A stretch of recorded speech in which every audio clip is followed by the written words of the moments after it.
interprète ya pasteur X ozomona abimina une femme mariée ozo comprendre et puis kaka yete évangéliste sous X abimika na même femme comme on va se débat comme on va se débat na ngai ba centre de ba se débat na nga ba défier ngai un peu au bela peli solo ya interprète ya centre exact non ba ya siko débat par contre comment on a bâti bon ça comme m'interprète et ça comme m'interprète caractère moi je te dis ça va devenir débat tout ça la débat interprète il y a pasteur na kati ya église comme on est sur une félix ce qui nani ce qui félix comme on est qui m'a habillé ce qui n'a femme mariée mon église il paraîtrait voilà nous avons aussi des informations est-ce que oh yo qui wana non ça n'est mo yo on discuter yango mais comme babani peut interpréter ça suspendu bon d'après ma nouvelle oyo za ko spéculer bon non pas ma nouvelle za ko spéculer jour oyo l'évangile Kaboundoualé ça parlait ma affaire à Diba mais alors ben là pleinement que nazo kamaka moko pona déjà ya interprète abina vanisa qui est mais ça vidéo en ligne non Alvin Béa est-ce que ça papa makambo wana zolo ba wana yango ko trop discuter comme on va ba roya trop solango nous aussi ils en est quand même ba pièce contre pièce. Donc si les gens parlent baké John Moponzi appelle ça ngambongo papa je vous dis botou na John Moponzi wana soki ata $200 $200 appelle ça ngata fait de moi non na aider frère nanga parce que je vis Dieu en lui na mon sincérité na il craint Dieu les miracles sont authentiques c'est pas un homme quand tu es avec lui au monde bloc pas tu sens que Dieu est là oh papa nzamazate bovandi stratégie ozali bossa caméra oh mais ils ont le bali bossa caméra nzamazate stratégie wapi wana papa Diba wana aza élément fort ba miracle en terme de miracle dans le centre de réveil surtout plutôt le banatan au ngana dans ça qui on a bien temps auto observer de loin si 100% on peut donner à Diba 98%.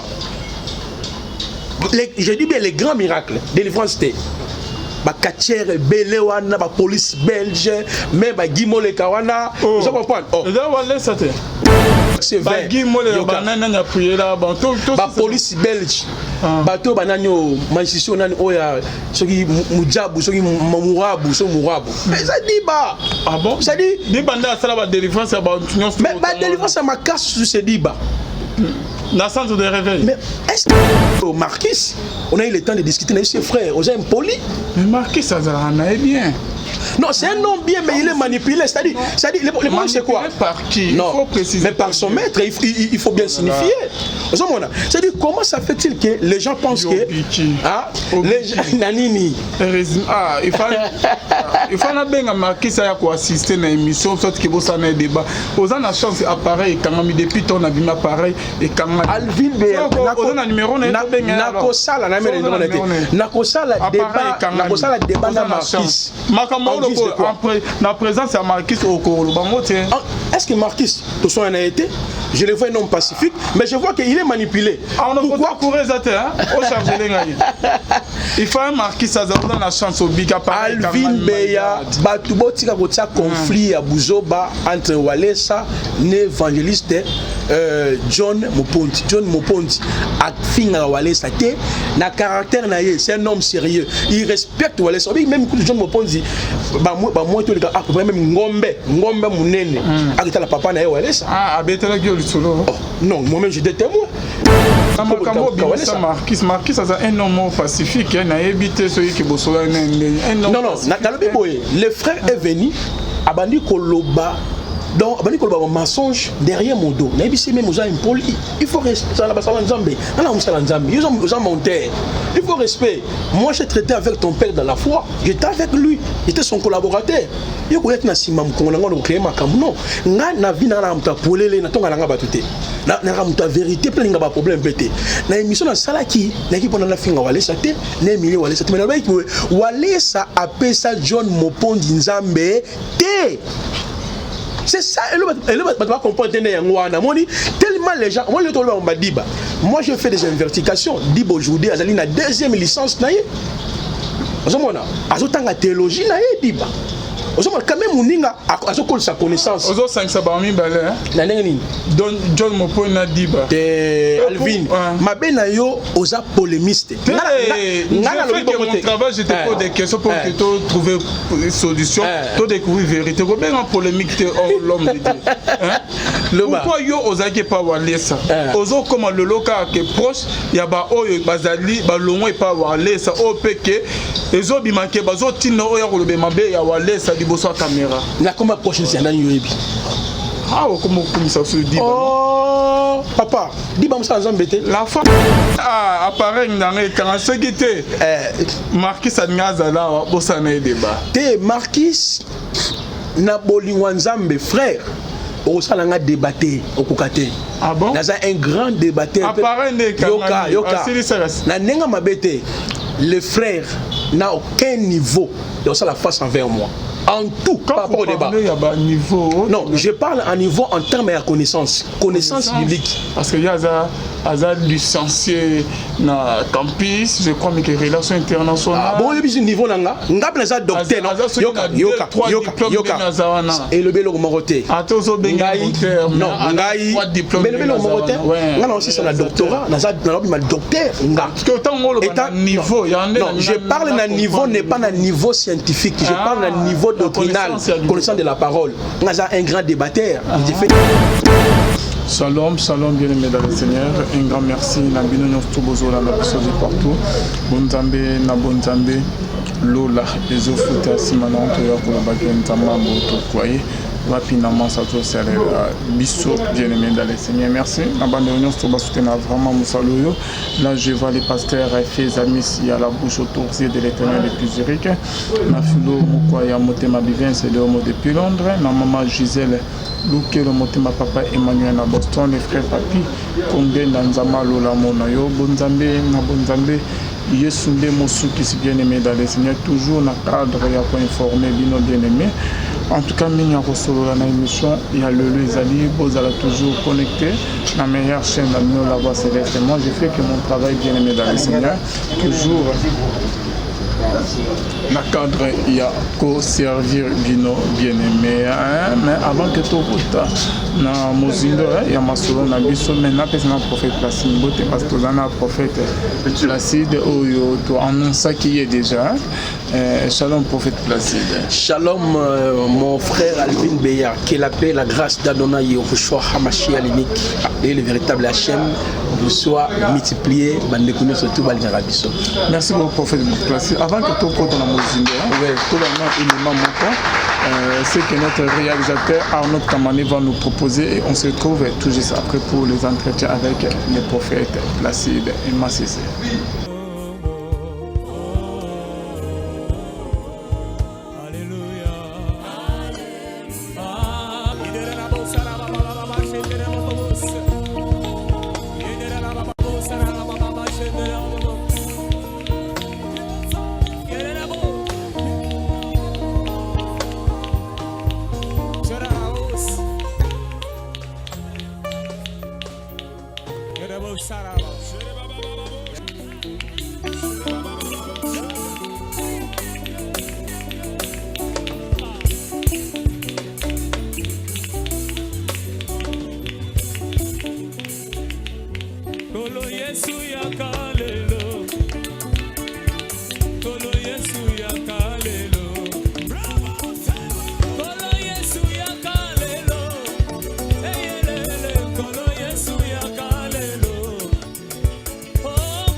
Kolaba Jehova, oui.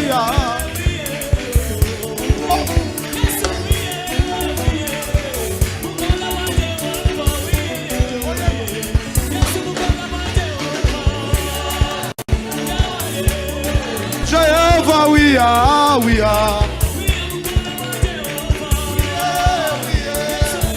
Kolaba Jehova, oui, oui.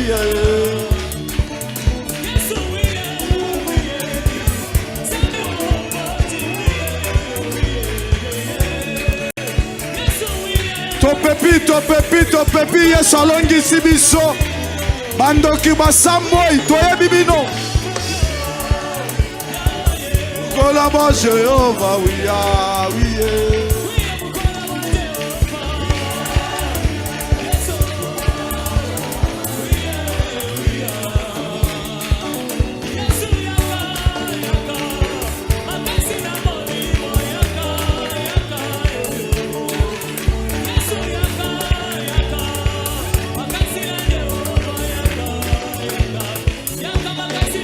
Voilà, Bonzambe, na Bonzambe, Lola, Ezofuta bien-aimé dans le Seigneur.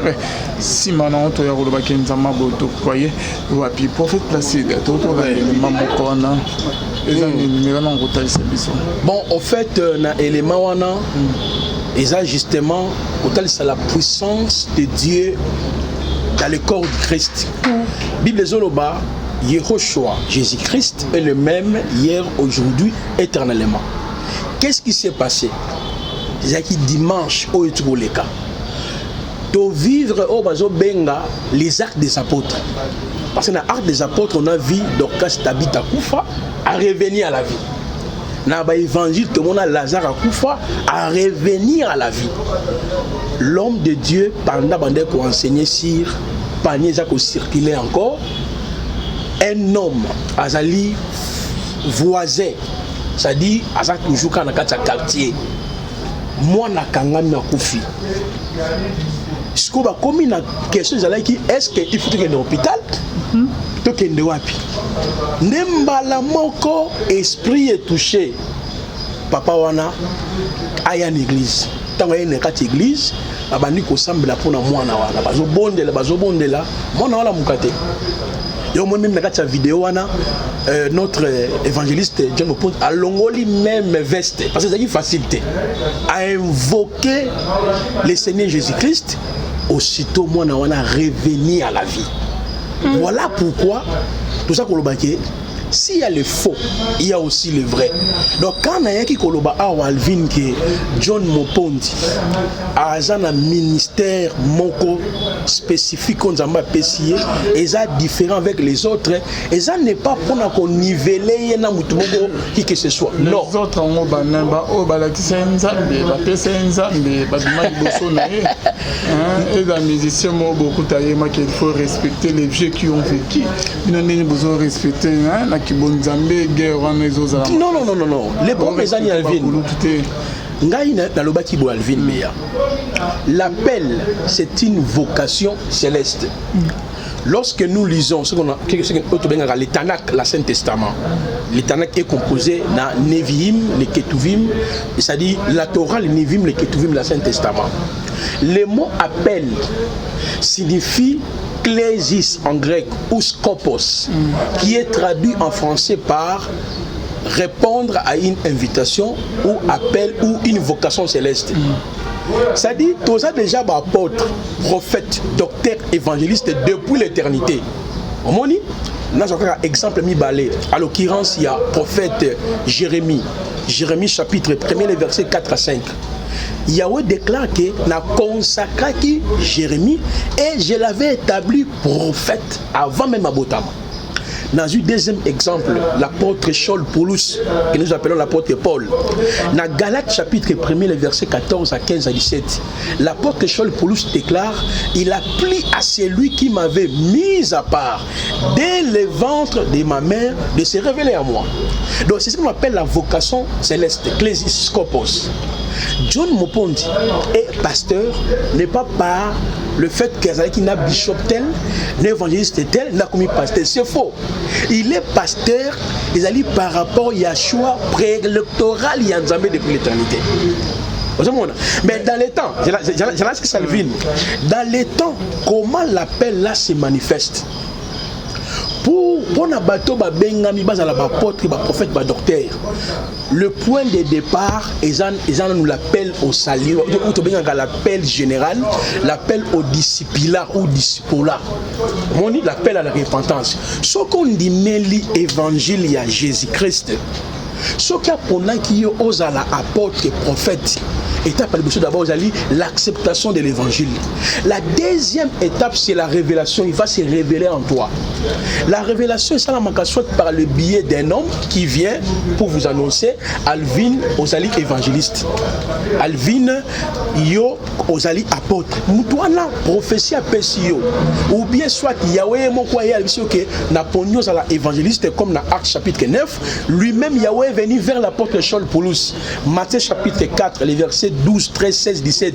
Yehoshua lui-même est allé appeler Matthieu, Jacques et les autres. La révélation aussi qu'il y a avant la conversion, soit après la conversion. C'est comme John Moponti ne savait pas que depuis l'éternité, Yahweh l'avait consacré, déjà établi comme un évangéliste. Mais quand est-ce que cet homme a découvrir que effectivement il y avait le choix? Il y a Nzambe Katinaye, c'est après sa conversion. Et ça a pris aussi du temps. La révélation est venue pour confirmer que tu as été appelé.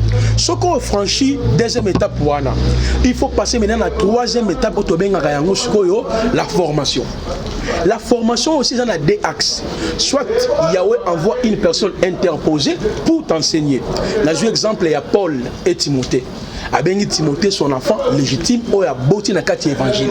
Soit la formation aussi peut passer par lui-même Elohim. Il vient, il te révèle la parole. Donc pour la zone on a 2 Corinthiens 12 verset 4, même la Galates chapitre 1er le verset 14 à 15 à l'obi, Makambo nazoteya, c'est par la révélation que j'ai reçu le mystère du Christ. Éphésiens aussi chapitre 3 verset 3 à 4. Paul a kolobaki évangile au atei na Actes chapitre 28 Actes chapitre 20, le verset 28 à 29, le conseil de Dieu. Donc Dieu peut te former, il y a mon quoi former. Après la formation, ce qui vient, c'est l'exercice ministériel. C'est dans l'exercice ministériel, n'est qu'on déterminer si réellement Alvin était apôtre, était prophète, était docteur, évangéliste. C'est-à-dire, quand on a l'exercice, c'est-à-dire, aux à côté, par rapport au bâté qui yo, na papa na yo, dans la foi. Dès la simanango étape il y a 5e, la prière de l'imposition de main. Acte chapitre 13, pendant qu'il servait Yahweh, l'esprit lobby, mettez-moi à part Paul et Barnabas, na musala oyo na bengela ki bango. Donc après la prière de l'imposition des mains, l'homme peut exercer son ministère librement.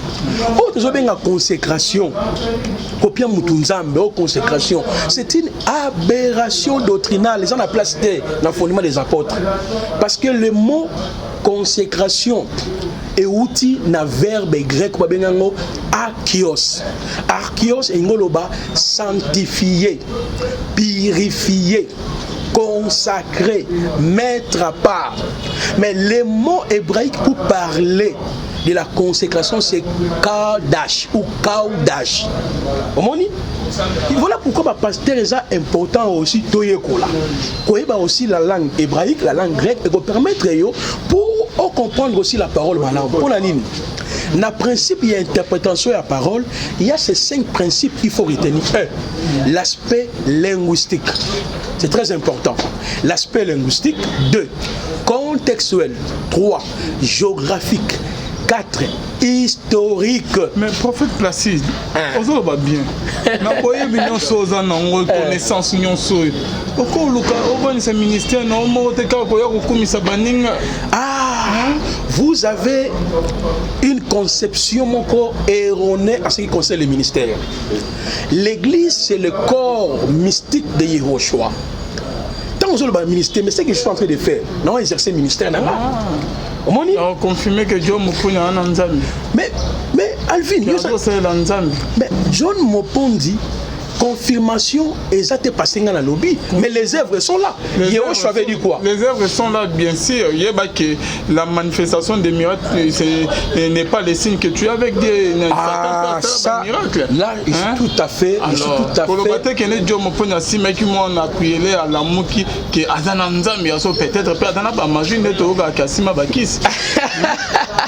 Alvin Béa, je crois, vous êtes un serviteur à Yahweh.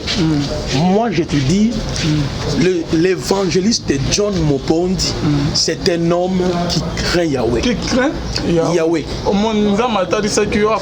Non, et c'est quoi le Kamako? J'ai vu Yahweh opérer dans la vie de cet homme. Ok? Avant d'évoluer ma classe n'a point wana, il ne peut pas comprendre malam parce que c'est comme si tu pensais que ngai nazako niveler hein l'évangéliste Claude Kabundu Alessa et l'évangéliste John Mopondi. Pourquoi tu as un cas comme non, c'est par rapport aux appels que j'ai reçus. Tu te repousses de quelque chose alors? Jamais. Là-bas, il y a une émission, on a un respect énorme à cet homme, l'évangile Claude Kabundu Alessa. Alors pourquoi cette comparaison? Non. C'est ce que tu as fait la fois passée, prophète. Non, ça veut dire, moi les Congolais, moi les Mamboka Yangoyo. Président Félix a fait ce discours comme Bisto dans la difficulté, il y a complété. N'a-je exemple? T'as-je exemple? Ah, prophète Placide. John Azamon a bébé et pas pasteur Walesa. Bon, ils ont un lobby. Je ne refuse pas. La méga qu'on retracé. Yoka, Alvin Béa, Totika qui songi, Yoka malamu. Na lobby boy, balancer bon na malamu. Na koki ko tabango na molongo mon côté. Pona nini? Ce que tu as dit doctrine des apôtres, Ephésiens 4, verset 7 et le Bible.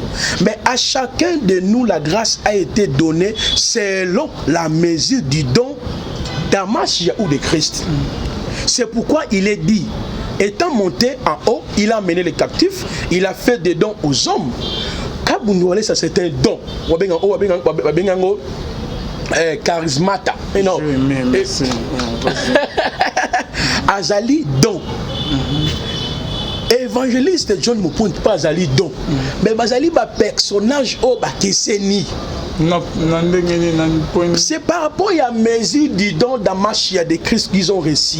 Par rapport à exercice ministériel. Yo quand je connais la porte Chol pour nous ça autrement dans 1 Corinthiens 12 à lobby. Il y a diversité d'opérations, diversité du ministère, mais le même esprit. Au moins c'est quoi? Bah comprendre le prophète Placide Mabé, va comme que à tout ça qui songi oh bonaboye, il y a zo kitsawale ça. Non, papa, botan la Bible, bozala ba fana kutité.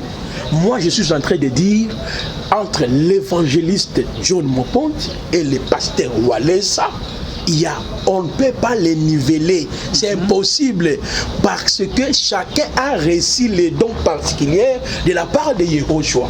Et dans la diversité d'opérations, parce qu'on opérait de mon côté. C'était justement dans le bail qui est appelé Saint-Zambé. Mais c'est là, n'annule pas le respect aux jeunes Mopondi envers l'évangile donc l'évangéliste Claude Kabundu Alessa en aucun jour. Moi j'ai même fait les émissions où j'attaquais à des fois Kabundu Alessa. Et pourquoi non, ça c'est dans le passé.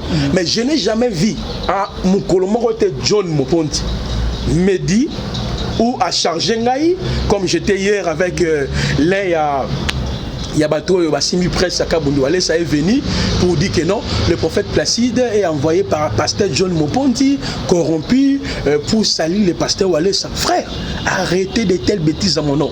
Je ne peux pas. Et j'ai même ma main en coupé. Ma camarade, ça ne pas John Mopondi. Ah bon? Mais je te dis la vérité. Qu'est-ce qui vous motive, prophète Placide? La fois passée, vous avez motivé au bélier et pas Wallace, comme se le disent les cas dans ma émission.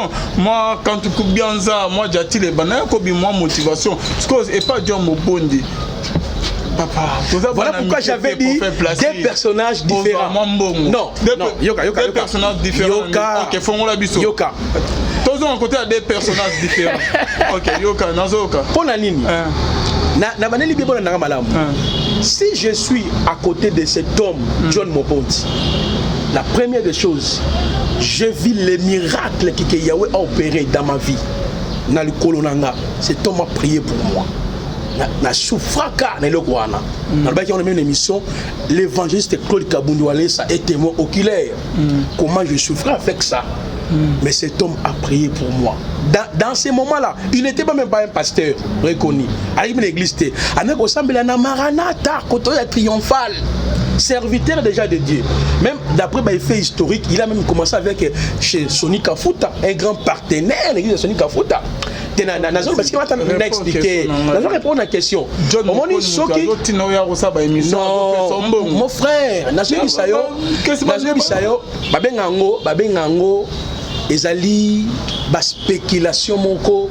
Il y a sens. Mais Alvin, tu as une question. Nani a expliqué pourquoi. Donc, il faut que transport pas nayo. Otiki famille na yo moyo sokolo pako ma photo che parfois na moyo ba veso ya ka koloba o felo de passer j'ai dit Yahweh est au ciel. Alvin, tu es son serviteur. Si l'évangile de mon pont me paye, c'est que je suis un serviteur fallacieux. Vous voyez, à mon niveau, j'ai mes étudiants qui sont partout dans le monde. J'ai des gens, autre question, non. Il y a une nouvelle assemblée qui est en Chine. Moi j'étais en Chine, j'ai fait un mois là-bas. Aujourd'hui l'église des Ali. Na Congo, assemblée des Ali. Tout la réforme apostolique. Réforme apostolique, c'est nous que ça église Ali bâtiment. Tout ça le travail à mon aîné. Na ko invité même dans mois de février na ouverture. Na lemba. Oh bah c'est une école au fond là qui côté campus Koufano. Pour nous se concentrer dans ma caméra. On a rassis ma job mon point John mon point. N'a expliqué yo. N'a surtout tout devient débat ma belle offre école Angezali, école hypothèse Ali. Je vis le premier miracle d'Angela John Moponti. La deuxième des choses, ngai je n'annonce la prédote na ngai na 2013. On t'appelle ça mbongo. Il y a autant d'enveloppe, c'était cet homme-là. Deux choses qui m'intéressent dans cet homme-là, je vis. C'est un homme qui a l'amour. Il sait comment aider les gens. Au-delà de ça, c'est un homme du caractère. Il y a man qui en a des. Il y a comment on dit polémique. Je pose des questions pour nous répondre à la question. Maintenant, répondez.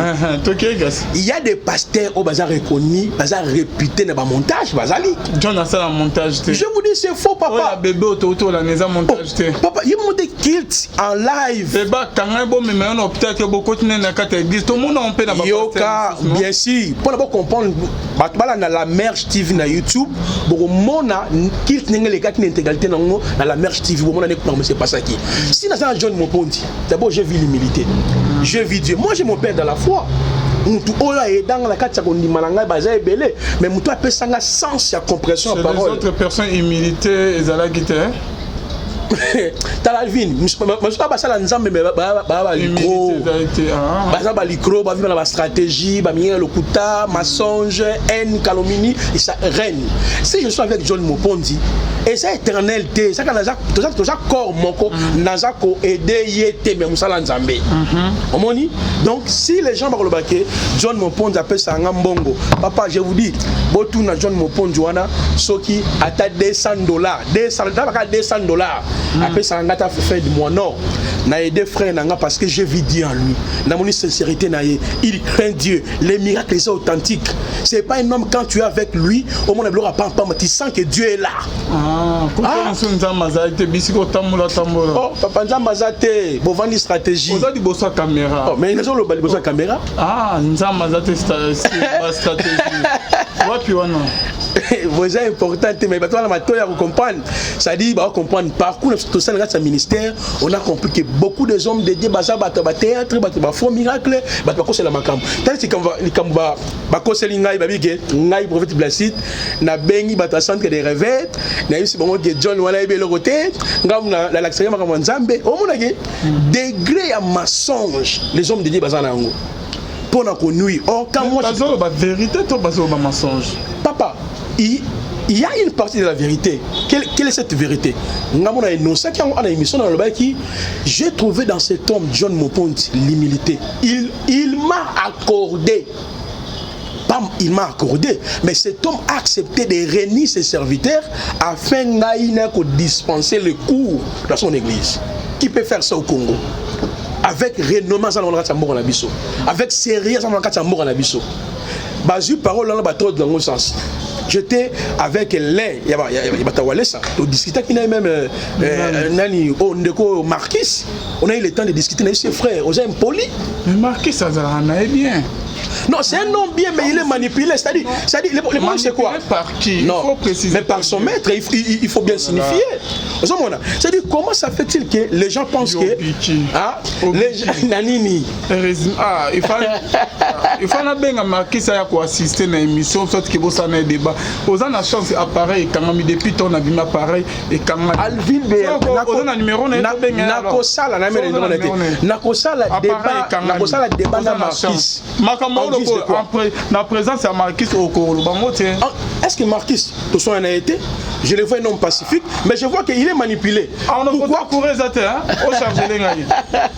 Il faut un Marquis, ça donne la chance au Bika. Alvin Beya, Batubo tika kotia conflit à Buzoba entre Walesa, l'évangéliste John Moponti. John Moponti a fini à Walesa. Na caractère naïe, c'est un homme sérieux. Il respecte Walesa. Même John Moponti, moi tout le gars, même Ngombe Mounene, avec la papa naïe Walesa. Ah, abete la gueule solo. Non, moi-même j'étais témoin. Mais ça dit père et ça qui est-ce que bah yamba biso. Pour la dire, ils sont les qui na batuana. On a Placide Douana, c'est bon, pas de mon point, on dit pas. C'est-à-dire, les gens sont là toujours pour créer des problèmes. Nous sommes des hommes de Dieu.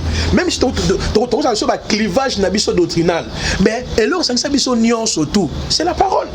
Rien n'empêche que lobby après lobby, tout en évangile. Mais la Marquis, ça c'est un homme pacifique. Il a évité celui qui bosse. Non, dans le Bible, le frère est venu, abandi Koloba. Donc, il y a un mensonge derrière mon dos. Il faut rester dans la ils ont monté. Il faut respect. Moi, j'ai traité avec ton père dans la foi. J'étais avec lui. J'étais son collaborateur. Il y a un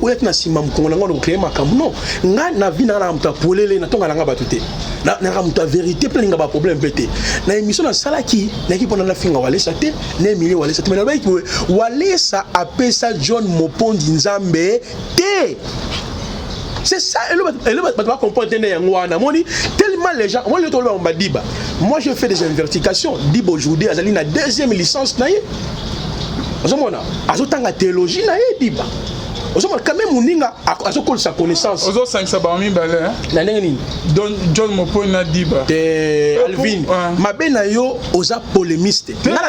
Mon travail, je te pose des questions pour que tu trouves une solution, tu découvrir la vérité. Combien en polémique l'homme de Dieu? Pourquoi yo ozaki pas walé ça? Ozo comme le local qui est proche, il y a ba oyo bazali ba longo et pas walé ça au peke. Ezo bimanke bazo tino oyo ko lobe mabe ya walé ça. Caméra. La comment prochaine c'est un yobi. Ah comment ça se dit? Oh papa, Diba msa nzambete. La fois passée, il y a eu un problème que Diba ozana nzela bien, aucun diboso tu vas réussir. Mais je répète encore, Diba réussira parce que le ministère ce n'est pas un homme d'appel Sakayango, c'est Dieu. Soki nzamba benga ki mutu wana tete au monde avec le temps. Acte chapitre 13. Tant Paul Abima qui y a une contestation dans son apostolat, qui Paul, qui Paul. Qu'est-ce que je dis du mal? On dit, tu vois, tu vas aller faire quit. Oyo, Félix Aloba combat tabac. Ça dit, toi la bandimi tabac. Ça dit, mon dit, mazani kawana a vérifié a discernement pour susciter les problèmes. Moi, j'ai réitère dans le Biboye. Ngai dans le Biboye Walesa appelle ça John Mopondi Zambete et ça pendant qu'il s'en Walesa té et puis pendant tout le John Mopondi té, mais je ne fais que répéter la doctrine. En droit, il y a ce qu'on appelle la jurisprudence. Jurisprudence c'est anime. Ce qui te débattre si un point te trouver va compromis, il faut se référer déjà à la décision déjà rendue. Par rapport à la situation de retour à la jurisprudence, le baranini, le baranini, la doctrine des alitudes. Même avec la Bible, nous avons le fondement des apôtres et des prophètes. Que nous dit la Bible? Transfert des dons, c'est dans la doctrine. Romains chapitre 1, le verset 11. L'apôtre Paul pour nous, Salobiboé, j'ai envie de venir vers vous, vous transférer quelques dons. Les dons est transmissible, mais qui transfère les dons? Dès 1 Corinthiens 12, verset 1 à 12, c'est Yahweh qui transfère les dons par le biais de ses serviteurs, précisément dans l'imposition des mains. Si Wallace avait les dons de guérison, avait les dons des miracles, les dons de la parole de connaissance, a prié pour John Moponti. Aussitôt, Yahweh transfère ses dons. Mais pendant qu'on joue Nzambe, c'est l'esprit. Dieu est esprit. Jean chapitre 4, le verset 23. Genèse chapitre 1, le verset 1 à 3. Apocalypse chapitre 22, le verset 17 à 18. Dieu est esprit. Mais comment on reçoit l'esprit? Éphésiens chapitre 1, verset 13-14 de l'Obi. Après avoir crié à l'évangile de votre salut, vous avez été scellés du Saint-Esprit. Donc on reçoit Dieu après l'acceptation de l'évangile. Où est le mal? Place il n'y a pas de pasteur. Place il n'y a pas humilié pasteur. Et ça une ignorance. Il y a quand la Bible était, peut y banzambe était. Il y a un moment où l'église n'a pas des révélations pour avancer. C'est pourquoi nos pasteurs sont entourés des aventuriers. Et pourquoi aussi comment Wallace ça? Parce que John Mopo n'a outi kuna c'est aux autres. Non, j'avais cité le nom de Wallace parce que vous m'avez posé la question en disant que vous avez suivi étant journaliste que le pasteur Wallace a déclaré que il aime taper ça John Mopondi Zam il aime ta fongola église ou amatonge nenga la bisego alvinité muta fongola ka église ou a bâtir l'église ezaye moko Yehoshua net ke babo net makam ke papa zo sepelate papa Wallace parce que mon appel na ba vidéo musu azo komisa na azo bimisa net ke John Mopondi ada parmi bana o ke babino na église na mona mo malamu chrétien ka lo barate parce que parmi ba makamo yo les autres c'est peut-être que papa te tu me connais encore que ça que non que le sous bon côté so non Alvin soyez un peu cohérent nous sommes en train de reconnaître ce que Yahweh est en train de faire dans la vie de cet homme. Et pourquoi pas qu'on reconnaître au que Nzambe a sali pe azo sala na vie à papa na ndesina nindi ebisanga mona ndima. Placide yo utakuna ko bate. Mais dans les temps déjà na loba yo na loba chaque jour. Alvin mais yo bige no fito bito sala comme ça Nzambe te. Na la temps tang sarabatu, na la temps flangi la sala comme ça Nzambe na loba non. Nous sommes plus avec l'évangile de Kaboundoualé, ça j'avais dit, il y avait eu des problèmes dans les temps. C'est lui qui a travaillé comme médiateur. Pour parler de la vie sur Roger Baka. On s'est vu avec l'évangéliste, il a prié pour moi, il m'a conseillé, tout le là, pacifiquement. Il m'a donné une mission dans le Béra comme on est. Non, mais ce qui, les commentaires de doctrine, je peux aussi glisser que non, telle est dans la fausse doctrine. Comme je l'ai dit, Mutombo, Sony, Kakenza, des fois aussi, dans la fausse doctrine. Mais cela n'a changé et change à l'autre côté. Même je ne me pose tous les années ensemble. Toi-même, là-bas, pour ma divergence, on a des points de divergence dans la réforme apostolique. Et pour le moment, on a vu qu'autant des pasteurs aux zones de Mahelo, on a machakat na mampé bazota mo la série, bosanza mo bota na. John Mopondi. Mais vraiment redevable. Il y a en quoi? Na mbonga pesa ki yo ya mariage. J'ai même ma main coupée. Mbonga mariage, on a eu mbonga après d'autres. Papa en 2013. Après d'autres. Il y a 2013. Dans le but, il y a Liboso. Le bas, il y a un cas à Congo. Je ne pense pas Zali, Yozali, évangéliste.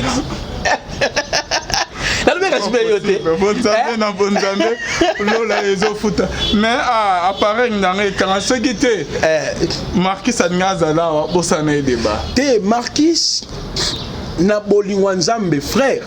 On s'en a débatté au Koukate. Ah bon? Dans un grand débatteur. Yoka. Na nenga mabete, le frère n'a aucun niveau dans la face envers moi. En tout, par rapport au débat. Niveau, non, je parle en niveau en termes de connaissance. Connaissance biblique. Parce qu'il y a un licencié dans le campus, je crois, mais que relations internationales. Ah bon, il y a un niveau là. Il y a un docteur. Yoka. Et le bélo moroté. Non, mais le bélo moroté. Non, si c'est un doctorat, il y a un docteur.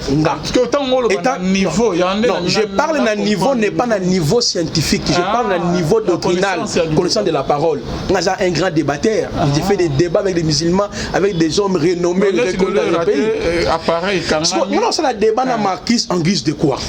Parce que vous avez cité mon nom sur Facebook, étant que Mouto y a une émission pour tout le likambu ya affaire, yo s'est passé dans l'église X, évangéliste, pasteur X. Aujourd'hui, on a une femme mariée. Vous comprenez?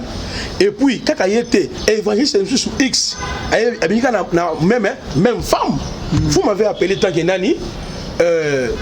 On appelle ça point de vue, qu'est-ce qui se passe? On va comme agité, oh c'est que ça pasteur tel autre non. Mais sur le Tolo Bela Kamwango, tout le temps que combo évangéliste avec Nani, tout le temps que combo évangéliste X wana, n'interprète X là, na combo ya moi si wana, na combo ya mobali wana. Comment ya moi si ya mobilité? Parce que pas mobilité parce que tout ça la bango débat na bango en vertu de quoi? Nous sommes des frères. Parce que oh peut-être aux ans au courant non peut-être ils ont le côté ils ont bongo té. Est-ce que moi j'ai affirmé ça? Na l'église ils ont bongo té. Alvi Beya, moi je n'ai pas affirmé que c'est véridique. Yo au sali annonce na yo. Maintenant aux ex c'était prévu ngala ya. Na tchaki na conditionnel na loba il paraîtrait que interprète ya pasteur na kati ya église comme on est sur Félix ce qui nani. Ce qui Félix comme on est qui m'a habillé ce qui n'a femme mariée mon à église il paraîtrait. Voilà. Nous avons aussi des informations. Est-ce que oh yo yo qui wana non ça n'est mon yo on discuter en mais comme sous ces informations non ah mais tu dans la Congo. Dans la Congo non. Bible dit que les mis ont et là Bible, la Bible. Ça dit le monde de l'objet que les mis ont des oreilles. C'est toi qui non. Bon moi l'information dans ngene nini. Comment bon babi que non ngala corrompu bien mourir bien on casse ndenge. C'est ça vrai. Moi ça mon lokuta. C'est pour dire que Alvin Beya Marquis montaka ba vidéo non montaka ba vidéo. Ko contre makambo basala nzambe te, ko tia songi te. Wallet ça toujours respecté, que ce soit John Mopont, que ce soit Prophète Placide, nous les respectons. Mais s'il y a le point à dénoncer, je vais dénoncer. Ça c'est ma particularité. Mais s'il y a le point à dénoncer par rapport à la doctrine, dans un prophète, a Azali Bush, Aveaka, Azali la sentinelle, s'il y a une fausse doctrine à dénoncer, mais il ne faut pas nous amener au combat, il est manipulé, il est envoyé. John Mopont dit jusqu'à présent, respecte Wallace. Il croit cet homme. Mais dis-moi, John Mopont dit, Wallace appelle ça qui était. C'est ça la différence. Nani.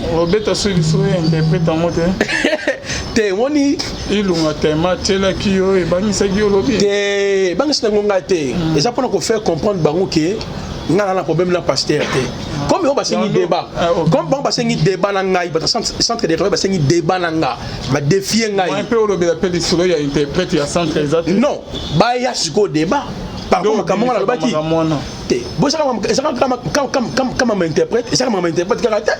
Moi je te dis ça va devenir débat. Tout ça le débat. Mais je trouve ça essentiel de discuter tout ça surtout corps du Christ. On peut discuter sur le point doctrinal, mais on ne peut pas discuter dans la spéculation. Et là on va l'ingiter ne yangwana. Pour la nini ngai dans un John Mopont. Et puis dans un John Mopont définitivement c'est pour un temps. Normalement, quand on essaie de John Mopont dit, nakutu, qu'on travaille na temps plein. Et je vois soukana moi il y a na fin décembre. Pour la ligne, na janvier. Yo quand on explique yo. Non c'est faux. Non c'est faux. Non, on a encore pour gagner quoi. Na mois de janvier, na zone la classe na ILK. Place où les amis na tanga. Na zone na ILK. Vous comprenez? Donc c'est la science politique na ILK. Parce que nous avons la classe. Parce que nous avons le droit, nous avons le G3.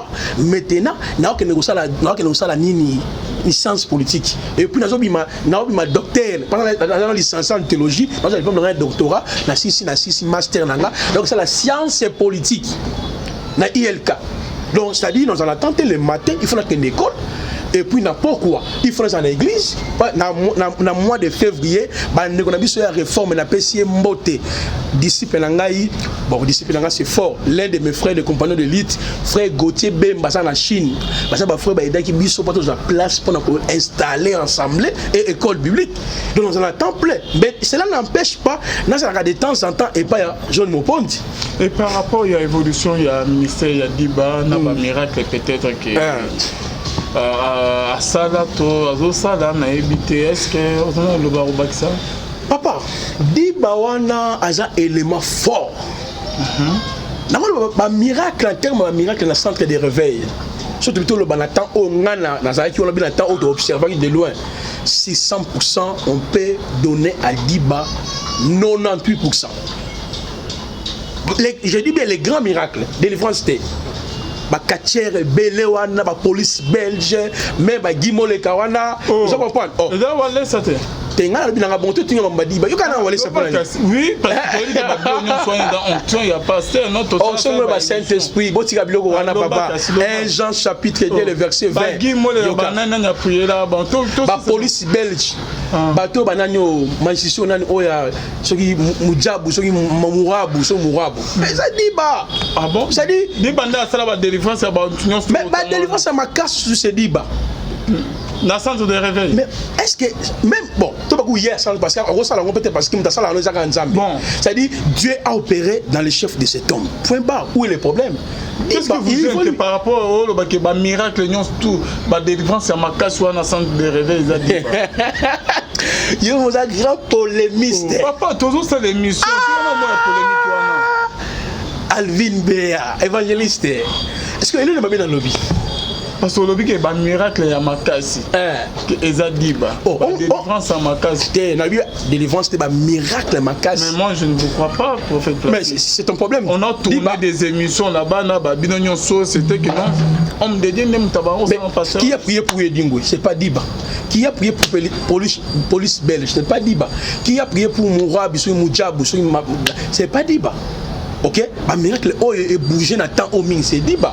Mais au-delà de ça, l'homme de Dieu évangile Paul Kaboundou, allez ça. Entre guillemets, Yahweh aussi a opéré en lui. Je dis bien, Yahweh aussi a opéré avec lui. Pourtant, tu as une vidéo moto ça là. Il y a une. Olobi wale nanyo edingo ke diba. Osala vidéo moko na kaza. Kaside oh. Wale sa chama boko na edingwe bona bo. Est-ce que j'ai refusé? C'est Diba qui avait commencé. T'as émission on a dit comme ta kenda on a prié pour edingwe. Puis wale ça est finalisé. Wale ça genre papa na bango, c'est tout à fait normal. Il a investi dans les chefs de ses enfants. Ça dit il a vu mususu hier au sala ngo souté. Bana oyo, il a travaillé pour na bango, ça Paul. Là sur un titre chapitre 1 verset 4 à 5, Paul a envoyé Tite pour aller implanter, c'est-à-dire de mettre en place les anciens ou les évêques. C'est tout à fait normal. Il n'y a rien de polémique là-bas. Moi, je crois, je te dis, Diba a le ministère efficace. C'est un homme que Yahweh opère avec lui. Et ça, ma polémique était, ministère, Azana Yango, et où tu n'es pas un Zambé, où tu n'es pas Moutouté. Et ça, quand il y a un ministère, tu n'es pas un Zambé. Mais ce qui dit, par exemple, un conflit, moi, comme conseil européen, ça y est, à ce qu'on reconnaître que c'est tant que papa n'est dans la foi. Alanda, songi wanate, avec un temps voulu par Yahweh, à mon awalesa. À mon awalesa, bas solo là, bas arrangé. Et pourquoi on peut se dire que surtout dans le banc, que les centres spirituels voient mal, l'église apparaît, pasteur Walesa voit mal spirituellement. Mais je t'avais dit que quand nous aurons le temps, nous aurons eu le temps, donc on a dit bas, donc solo là, makamwe belé. Vous savez, tout ça, tout solo là, Facebook, boni mbote. Maintenant, tu as un solo là, naïe, tamoulaïté. Donc au solo là, après un temps, ce qui nous a permettre que on a la conserve toujours boé. Acte 13. Ce qui connaît sur bima. Attends, on va contester le ministère na yo. Paul, premier voyage missionnaire na yo. Deuxième, troisième voyage missionnaire na yo. À ça le succès. Ce qui va contester le ministère, contestation ça la toujours. Il y a un moment ni Paul azolo bana 2 Corinthiens 12:9 alobi, mon apostolat est qui éclaté au milieu de vous par des signes et des prodiges des miracles. Moi je crois que Walesa, Azamuto a sali mig na vie, ba te belé. induit na distraction te. Ngai nazana John Mopondi étant serviteur de Dieu. OK? Toujours travailler pour la cause mon ali loyal. Ba miracle Alvin, vous êtes témoin. Tu as travaillé avec beaucoup de hommes de Dieu dans le Congo. Est-ce que le monde a bloqué ba résurrection miracle boy. Ba revenir à la vie. Ba miracle fabriqué pesa. Na koyela bino siko bambasu. Na koyela bino siko ba miracle moko terrible mutumbasu a souffrir. Ba miracle ni to monde pas walé ça te. Il y a bambasu non so eda comment est-ce que bozo sala. Même wera son na lomba. Wera son na yemba boye, la comparaison n'est pas raison. Ça dit comme ça ba miracle Dieu me pone dit que grave parce que ba mission c'est pas salango. Ah Alvin. Na bimi si grave te. Moi siko le pas mes années ni boye. Tanga épître à Jean. L'épître à Jean va présenter 7 miracles. Tous ces miracles-là, l'objectif c'est quoi? D'amener les gens vers Yahweh. John Mopondi, quand Yahweh opère en lui, on dit tellement. C'est-à-dire la simplicité. Et quand j'observe cet homme-là, j'ai dit Yahweh Salam a fait grâce. Mais il y a certaines personnes, tu peux être avec lui, mais à quoi comme si on n'est pas rien. À quoi bon, la stratégie démoniaque. Il y a un moment ngai, dans ce sabbat Nzambe. Nzamba visiter Mboka Nabiso. Tu visites toujours le pays par un prophète. Luc chapitre 7 verset 16. Parmi baton Nzamba bongisi pour un réveil final ya Mboka Oyo. Ba John Mopondi Bazali, Balvin Beya Bazali, ba Placide Bazali, ba o ba inconnu on appelle Bazali, tokoya tokolobela yango. Et puis na promettre bino, tokoya encore na ba signe et les prodiges me suis pour na ko tal sabino. Et puis message na sur Calvin Beya. Papa Walesa, na bengata papa, o dani papa to bina benga frère. Na bengata papa, papa wani. Ngai nana problème na hotel. Pe na rappelle problème na hotel. Nana respect makasi. Nzela na yo, moi makamsu pe na mona pe na kata parcours na ngai za bien. John Mopondi, asa pe na reconnaissance na yo. Ba entourage, ya ba songi yo bazaka na tout le monde ça na Nzambe. Ne pas mentionner erreur. Moi j'avais fait l'émission, je ne viendrai plus pour parler de vous. Je parlerai d'autres choses et puis allez faire dernière mission na ngai. Mais le quoi la bino ba sengi nga débat. To ba na débat, ça passe à ma casse. Obim salama muso. Voilà ce que ça débat. On a mis débat. Dans le débat na ko casser nyon surtout. Oh yo yebi. On a yebi. Mais ce qui to ngi tout le monde va kamona totiki. Mais si on a un débat, Placide Boye, moi j'aime les débats. Ça dit on a traité dans les faux, jusqu'à l'infini. Le prophète Placide. Alvin Beya. Est-ce que nous avons solo il y a Lokuta. Babani peut interpréter en suspendu. Bon, d'après ma nouvelle, Oyo, ils ont spéculé. Bon, pas ma nouvelle, ils ont spéculé.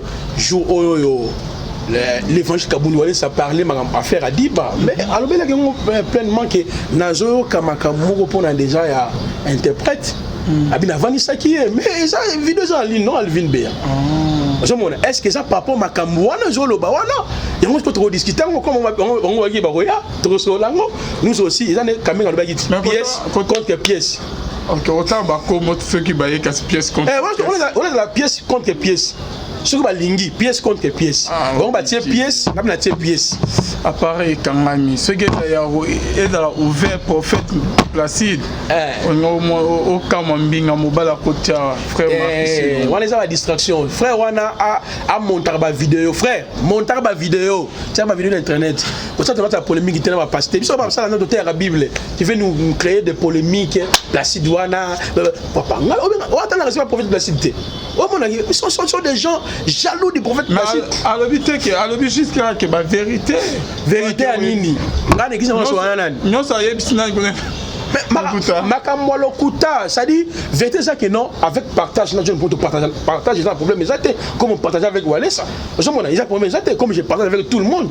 Et ça, ils sont dans la salle mais quand gravissez les Kambu. Merci. Ne lokuta, ne tozoboya, biloka boy tozoboya. Merci d'être venu, merci d'avoir moi j'ai fait que mon travail, je suis au milieu du village, prophète Placide Azana, à l'écanen, émission prophète, puis c'est un bon.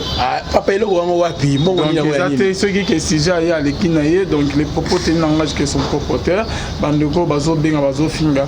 Je crois que prochainement, nous attendons, il y a un peu pour éclaircir si va point moi et bien aimé dans les Seigneurs. Pour redécouvrir, il y a Mingi. prochainement numéro ya prophète Placide Yangwana bamakamsu peut-être que na boyi vraiment fongwama na émission beaucoup tourner nango na nimna okopesa papa numéro na ngezali 081 donc plus 243 81 23 62 658. Que la paix et la grâce d'Adonai Yehoshua HaMashiach, l'unique et le véritable Hachem, vous soient multipliés. Merci beaucoup. Bonne Zambé, na bonne Zambé. Lola, Ezofota, Simananto Yaro Baken Zamabo, Tokwa Yesus Fabikai.